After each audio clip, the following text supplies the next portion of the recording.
হাওড়া স্টেশনের বাইরের চিত্র তোমাকে দেখিয়ে দেবো।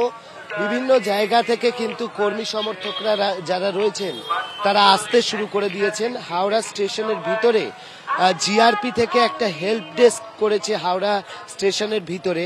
আর বাইরেতে আমরা যেটা দেখতে পাচ্ছি, পশ্চিমবঙ্গ প্রদেশ তৃণমূল কংগ্রেসের পক্ষ থেকে একটা অভ্যর্থনা মঞ্চ করা হয়েছে।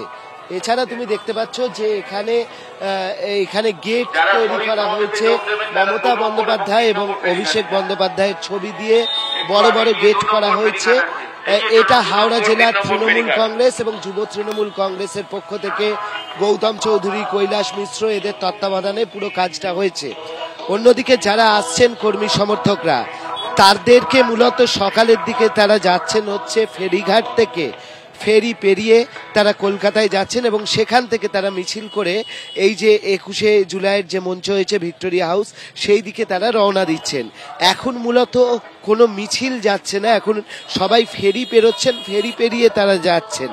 অন্যদিকে আরেকটু বেলা থেকে আমরা জানি বিভিন্ন জেলা থেকে যে ট্রেনগুলো ঢুকবে তারা ছোট ছোট মিছিল করতে করতে যাবেন হচ্ছে হাওড়া ব্রিজের ওপর দিয়ে।